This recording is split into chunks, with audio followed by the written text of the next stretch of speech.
জীবন চলার পথে অনেক কিছুই আপনার সামনে এসে পড়বে, তখন শয়তান আপনাকে বলবে, আরে এমন কি আর হবে, অল্প একটু উপভোগ করো, এটা তো খুব বেশি খারাপ না। সে আপনাকে ভবিষ্যতে এই কাজের কি পরিণতি হবে তা নিয়ে ভাবতে দিবে না। সে চায় এই মুহূর্তে তোমার সামনে কি আছে তা নিয়ে চিন্তা করো। আজকের দিনে ব্যাপারটা উপলব্ধি করা আরো অনেক সহজ, কারণ আমরা ডিজিটাল যুগে বাস করি। যা কিছু আপনি দেখতে চান, যা দিকে আপনি তাকাতে চান, শুনতে চান, ক্রয় করতে চান, সবই আপনার আঙুলের আগায়। তাৎক্ষণিকভাবে জিনিসগুলো আপনি পেতে পারেন।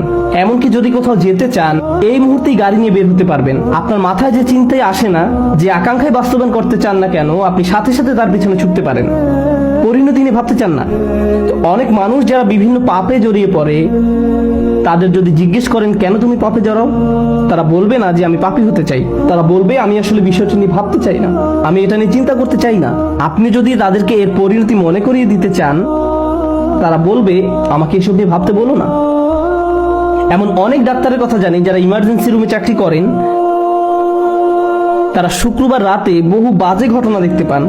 মানুষ তাদের প্রাত্যহিক জীবনের সমস্যা থেকে বেরিয়ে এসে একটু মুক্তি পেতে চায়, তাই তারা শুক্রবার রাতে মদ পান করে। তারপর ইমার্জেন্সি রুমে আপনি যেসব ভয়ানক দৃশ্য দেখতে পান, তার অনেকগুলো এই মদ পানের সাথে সরাসরি জড়িত। কারণ এই মানুষগুলো চিন্তা করতে চায় না যে আমার আগে বহু মানুষের জীবন নষ্ট করেছে এই মদ। না, আমি এটা নিয়ে ভাবতে চাই না, আমার ক্ষেত্রে এমনটি ঘটবে না। আমি শুধু এই মুহূর্তে মজা পেতে চাই, আমি এখন মাতাল হতে চাই, ফলাফল নিয়ে ভাবতে চাই না। আর শয়তান আপনার কাছ থেকে প্রথমে এটাই আশা করে, আপনার সামনে যা আছে তার মাঝেই ঝাঁপিয়ে পড়তে আপনাকে প্ররোচনা দিবে। এর আরেকটা অর্থ হলো বস্তুগত জিনিস। অন্য কথায় সে চায় আমরা যেন এমন সব জিনিস নিয়ে আচ্ছন্ন হয়ে পড়ি যা দৃশ্যমান।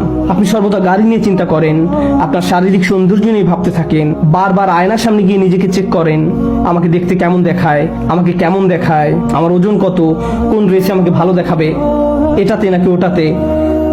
সারাক্ষণ এভাবে বস্তুগত জিনিস, দৈহিক সৌন্দর্য বা নানা রকম পণ্যদ্রব্য, এগুলো নিয়ে আপনি আচ্ছন্ন থাকেন। আবার বিভিন্ন ব্র্যান্ডের জিনিস নিয়েও মানুষ আচ্ছন্ন হয়ে পড়ে।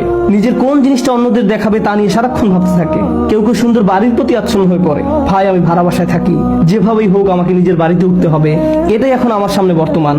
প্রতিবেশীদের সুন্দর বাড়িগুলোর সামনে দিয়ে যাওয়ার সময় স্বয়ংক্রিয়ভাবে চলার গতি তার থেমে যায়, অবাক হয়ে তাকিয়ে থাকে, কল্পনার রাজ্যে হারিয়ে যায়, মনে মনে ওই বাড়িতে বাস করতে থাকে। আর শয়তান আপনার কাছ থেকে এটাই আশা করে। সাধারণভাবে এই জিনিসগুলো কামনা করা কিন্তু খারাপ কিছু নয়। আর একটা ব্যাপার স্মরণে রাখার জন্য আপনাদের মনোযোগ আকর্ষণ করছি। সূরাতুন নাসে আল্লাহ আমাদেরকে শয়তান সম্পর্কে বলছেন, আল্লাযী ইউওয়াসওয়িসু ফি সুদুরিন নাস। সে মানুষের বুকের মধ্যে কুমন্ত্রণা দেয়। মানুষের আবেগ অনুভূতি প্রকাশ করতে আরবিতে সুদূর শব্দটির ব্যবহার দেখা যায়। আল্লাহ বলছেন ওয়ায়াশফি সুদুরা কওমিন মুমিনিন, এবং মুসলমানদের বুক সমূহ শান্ত করবেন। আল্লাহ বলছেন ওয়ায়াশফি সুদুরা কওমিন মুমিনিন, মুমিনদের বুক সমূহ শান্ত করবেন, অর্থাৎ অন্তর সমূহ শান্ত করবেন। এর মানে হলো আল্লাহ যখন সদর বা বুক শব্দটি ব্যবহার করেন, তিনি এর দ্বারা আমাদের আবেগও বুঝিয়ে থাকেন।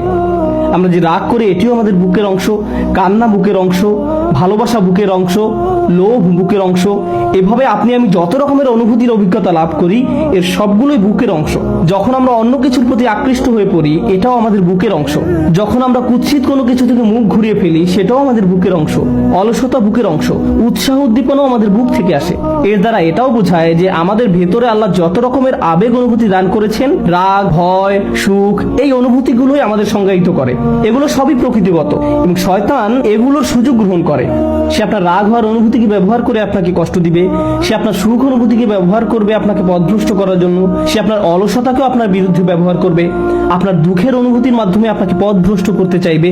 কিন্তু সে জানে কিভাবে আপনাকে প্রভাবিত করতে হয়, কিভাবে আপনাকে দিয়ে এমন কিছু অনুভব করাতে হয় যা আপনার অনুভব করার কথা নয়, এবং কিভাবে অতিরিক্ত মাত্রায় তা করতে হয়। এটা সত্য যে সবাই সুন্দর কিছুর প্রতি আকৃষ্ট হয়। কে সুন্দর বাড়িতে বাস করতে চায় না? প্রকৃতপক্ষে আল্লাহ আমাদেরকে জান্নাতে বড় বড় ম্যানশন দেওয়ার কথা বলছেন, সুন্দর সুন্দর বাগান দেওয়ার কথা বলেছেন, ঝর্ণার কথা বলেছেন। আমরা এই দুনিয়াতে যদি এগুলোর প্রতি আকৃষ্ট না হতাম, তাহলে পরকালের গুলোর জন্য আমরা আকৃষ্ট হব কেন? দুনিয়াতে এগুলোর প্রতি আকর্ষণ থাকার কারণেই তো জান্নাতকে এতটা আবেদনময় মনে হয়। তাই সুন্দর জিনিসের প্রতি আকৃষ্ট হওয়া আমাদের প্রকৃতিগত। শয়তান কি করতে চায়? শয়তান এই অনুভূতির ভারসাম্য নষ্ট করতে চায়। আমি অমুক জিনিসটি পাওয়ার জন্য যা যা করার সবই করব, আমি এর পরিণতি নিয়ে ভাবতে চাই না, এটা আমার সামনে, আমি এখনই এটা চাই। এর বিপরীতে আল্লাহ কি অফার করছেন তা ভালোভাবে বোঝার জন্য আপনাদের নিকট একটা উপমা উপস্থাপন করতে চাই। কেউ যদি আপনার কাছে এসে এভাবে প্রস্তাব দেয়, দেখো আমার কাছে একটা বাড়ি আছে, এই হলো তার ছবি, খুবই সুন্দর ম্যানশন, এর সামনে সমুদ্র সৈকত আছে, এটি একটি টিলার উপরে অবস্থিত। বাড়ির সামনের দৃশ্য অসাধারণ সুন্দর, ভিতরের ডিজাইনও তুমি যেমন চাও ঠিক সেই রকম। তুমি যা চাইতে তার সবই এই বাড়িতে আছে। এই বাড়ির দাম কয়েক মিলিয়ন ডলার, কিন্তু আমি তোমার কাছে এটি মাত্র $200 বিক্রি করব। তো প্রথমত আপনি এটি বিশ্বাস করবেন না, না আপনি এটি আমার কাছে $200 বিক্রি করবেন না। এরপর সে তার প্রস্তাবটি বিস্তারিত ব্যাখ্যা করে বলল, দেখো আমি গ্যারান্টি দিচ্ছি আমি তোমার কাছে এটি $200 বিক্রি করব, কিন্তু একমাত্র শর্ত হলো ঠিক 15 বছর পরে তোমার নিকট এটি হস্তান্তর করা হবে। তুমি এখন এটির দখল পাবে না। $200 কিন্তু তোমাকে এখনই দিতে হবে। বাড়ির মালিকানা পাবে 15 বছর পর। এই কথা শোনার পর আপনি কোনোভাবেই এই প্রস্তাবে আর রাজি হবেন না। আপনার কাছে মনে হবে এটি একটা প্রতারণা। আল্লাহ আমাদেরকে ঠিক এরকমই একটি প্রস্তাব দিচ্ছেন।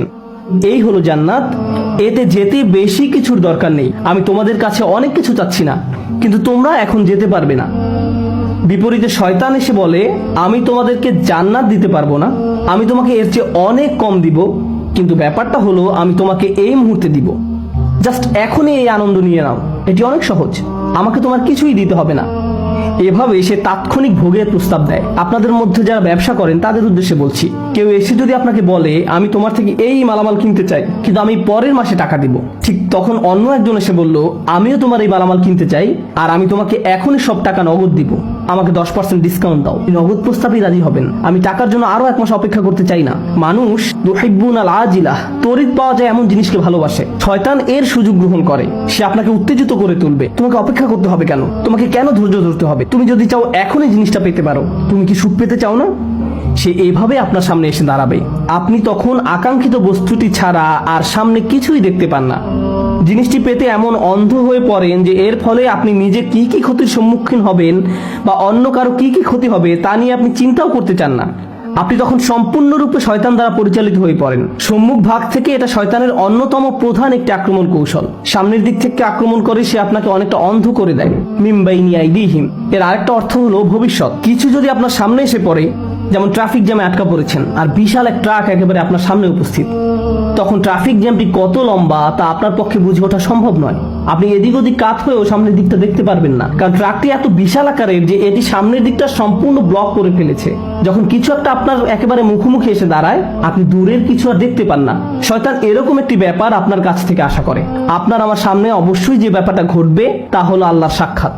আপনি এবং আমি আমাদের প্রভুর দিকে এগিয়ে চলছি। এমনকি আপনি যদি দাঁড়িয়েও থাকেন, আপনি আসলে একটি কনভেয়ার বেল্টের উপর দাঁড়িয়ে আছেন যে আপনাকে আল্লাহর দিকে নিয়ে যাচ্ছে। আপনি ব্যাপারটা পছন্দ করেন বা না করেন, গ্রহণ করেন বা না করেন, আমরা প্রতিটি নিঃশ্বাসে সেদিকে এগিয়ে চলছি। আর সেই মিটিংটি এড়িয়ে যাওয়ার কোনো উপায় নেই। আর শয়তান আপনাকে এটা দেখতে দিতে চায় না। সে চায় না আমাদের মনে যেন এই ভাবনাটা আসে যে দিন যত যায় আমরা ততটা আল্লাহর কাছাকাছি হচ্ছি। আগামীকাল আরেকটু এগিয়ে যাব, এর পরের দিন আরো এগিয়ে যাব।